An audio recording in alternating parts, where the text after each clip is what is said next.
पिता स्थूलभद्र स्वामी, मंत्रीश्वर शकडाल के आप ज्येष्ठ पुत्र हैं। 12-12 वर्ष आप रहे रूपकोषा वेश्या के घर।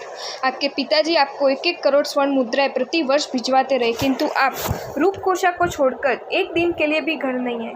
कदाचित ऐसा कहा जा सकता है कि आपकी दुनिया में रूपकोषा के सिवा और कुछ भी नहीं है और कोई भी नहीं है। पर दुर्भाग्य से पिताजी एक षड्यंत्र के शिकार बन गए। आपके छोटे भाई श्रीयक ने भरी राज्यसभा में तलवार से पिताजी की गर्दन धड़ से अलग कर दी है और फिर पिताजी की अनुपस्थिति में राजा ने मंत्री पद आपको प्रदान करने की पेशकश की है। पर मंत्री पद का कंटीला ताज माथे पर धारण करने की बजाय देह पर संयमी वस्त्र धारण कर लेना आपको अधिक श्रेयस्कर लगा है। और सबके आश्चर्य में डालते हुए आपने केवल रूपकोषा का ही नहीं, मंत्री पद का ही नहीं, समस्त संसार का त्याग कर दिया और निष्पाप संयम जीवन अंगीकार कर लिया है।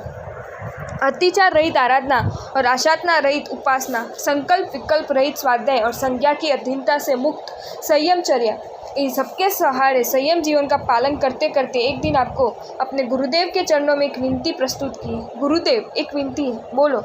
आपकी यदि प्रसन्नता पूर्वक अनुमति हो तो मेरा चातुर्मास मुझे रूपकोषा के यहाँ, हाँ।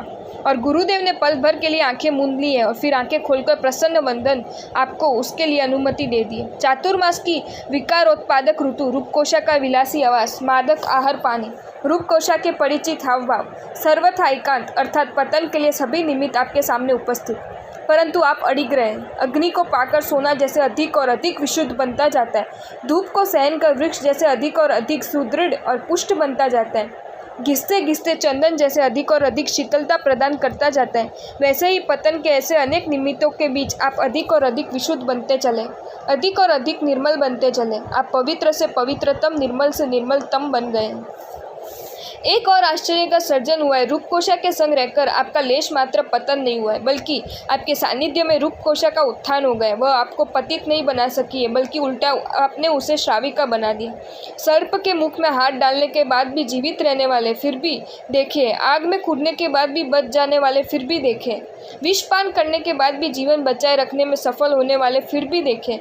पर परिचित नारी के साथ एकांत में रहकर मन को आपके समान निर्विकारी रखने में सफल होने वाला एक भी मर्द का बच्चा पूरे अवसर्पिणी काल में पैदा नहीं हुआ है। चातुर्मास पूर्ण हुआ है। आत्मद्रव्य की पूर्ण विशुद्धि के साथ आप आए हैं अपने गुरुदेव के पास। उनके चरणों में रख दिया है अपना मस्तक और गुरुदेव का वात्सल्य भरा हाथ बहुत देर तक फिरता रहा है आपके मस्तक पर। और फिर सिर उठाकर जब आपने गुरुदेव से नजरें मिलाई है, तब आशीर्वचन के रूप में गुरुदेव ने यही कहा है, वत्स कमाल कमाल, दुष्कर अति दुष्कर कार्य तूने कर दिखाया। स्थूलभद्र मुनिवर विश्व विजेता तो कई हुए, काम विजेता भी कई हुए, पर आपके जैसे काम विजेता कदाचित कोई नहीं हुआ है। आप धन्य हैं, अति धन्य हैं। और धन्य है वह दृष्टि जिसने दुष्कर पराक्रम कर दिखाने वाले आप जैसे बिरले महापुरुष के दर्शन कर स्वयं को कृतकृत्य किया। जो तमने आ वीडियो गम्यो है तो आ वीडियो ने लाइक करो અને મારી ચેનલ જૈન ફેક્ટ્સ એન્ડ સ્ટોરીઝને સબસ્ક્રાઈબ કરો। ધન્યવાદ।